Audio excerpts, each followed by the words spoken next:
दोस्तों नमस्कार। अभी हम लालगंज नगर परिषद परिसर में हैं और यहाँ आज सुबह से ही काफी हंगामेदार माहौल रहा है और यहाँ धरना प्रदर्शन का कार्यक्रम चल रहा है। किस तरह का धरना प्रदर्शन कार्यक्रम है जो दिन में भी चला है और रात में भी चल रहा है। हम कुछ वार्ड पार्षद यहाँ है जो धरने पर बैठे हुए हैं, अनिश्चितकालीन धरने पर बैठे हुए हैं। उनकी कुछ मांगे हैं जो लालगंज नगर क्षेत्र के विकास के मुद्दे को लेकर के इनकी मांगे हैं।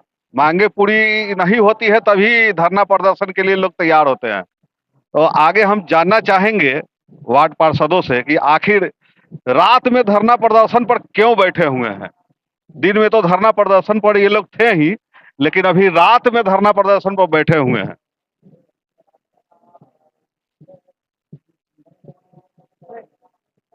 ये सबसे पहले उप सभापति महोदय हैं, ये भी धरना पर बैठे हुए हैं। दिन में भी थे और अभी भी है। क्या कारण है कि आप लोग रात में भी धरना पर बैठे हुए हैं?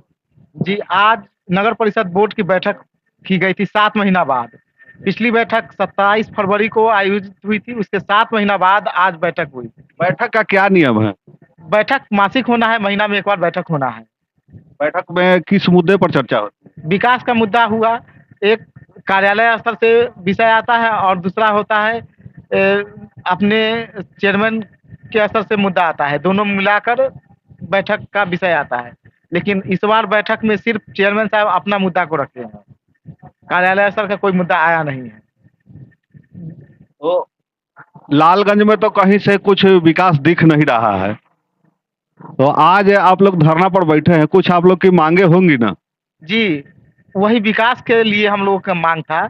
जैसे 15 पार्षद और एक हमारा हस्ताक्षर से आवेदन शुक्रवार को चेयरमैन साहब के पास गया था कि जो बैठक आप रख रहे हैं उस बैठक में विषय में 2 विषय जोड़ने के लिए। एक था कि स्टैंडिंग कमेटी का जो डिसीजन हुआ है, जो भी रिजोल्यूशन लाया गया उसको विषय में जोड़ा जाए। दूसरा विषय था योजना से संबंधित, जो 26 वार्ड के विकास से संबंधित था। योजना से संबंधित का मतलब हुआ सड़क नाला बने ताकि शहर का विकास हो। अब देख लीजिए आल समाज स्कूल रोड 2 फीट पानी में महीनों से नहीं वर्षों से वहाँ का लोग आने जाने के लिए मजबूर है। लालगंज में तो नाला सब का स्थिति है कि नाला सूखल रहता है, रोड पर पानी बहित रहता है। ये सब चेयरमैन साहब से पूछा जाना चाहिए प्रश्न कि आप क्या कर रहे हैं। आपके बने हुए 2 साल हो गया, एक भी नाला का उड़ाई सही तरीके से नहीं हुआ, न सही तरीके से सड़क बना। क्या कारण है कि आप विकास के प्रति संवेदनशील नहीं है। अच्छा, लालगंज में कई जगह नाला भी बनते हुए देखे हैं, लेकिन नाला का ना इनपुट पॉइंट है ना आउटपुट पॉइंट है। ये तो प्रश्न हम बहुत बार उठाए हैं सर कि कहाँ उसका स्टार्टिंग होगा और कहाँ एंड होगा, कहाँ जल निकासी होगा। ऐसा कोई व्यवस्था नगर परिषद नगर प्रशासन की ओर से नहीं किया गया है। अच्छा, जिस समय लालगंज में बाढ़ आई थी उस वक्त बड़े बड़े नेताओं द्वारा वादे किए गए थे कि लालगंज में चारों तरफ नालों का चेन बनाया जाएगा और पानी का निकासी का साधन बनाया जाएगा, लेकिन आज तक कहीं नहीं हुआ। क्या नगर परिषद में कभी इस विषय पर कभी चर्चा हुई है कि नहीं? पिछली 2023 में पिछली बैठक में चर्चा हुआ था डीपीआर बनाने का। हम लोग प्रस्ताव पारित किए हुए डीपीआर बनाने का, लेकिन दुर्भाग्य की बात है कि आज तक डीपीआर बना नहीं। आज भी डीपीआर पर हम चर्चा किए थे, लेकिन उस पर भी कोई संज्ञान नहीं लिया गया सभापति के द्वारा।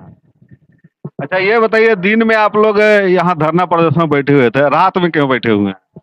जब तक हमारी मांग को मानेंगे नहीं तब तक हम लोग अनिश्चितकालीन धरना पर बैठेंगे। इतना ही नहीं, बहुत सारा मांग है।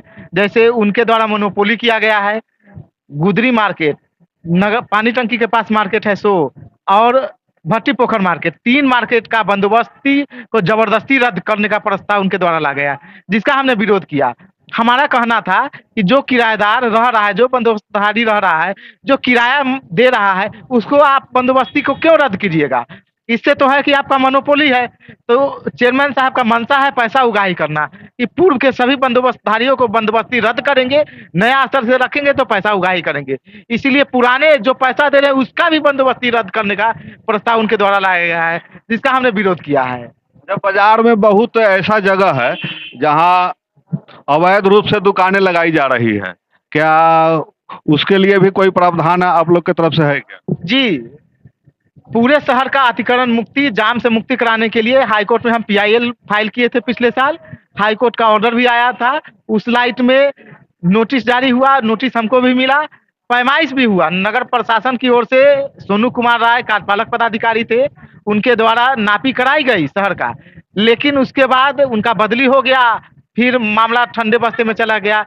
आज तक आज तक उसका कोई अतिक्रमण मुक्ति पर, जाम से मुक्ति पर, जल निकासी पर कोई कार्रवाई नहीं की गई।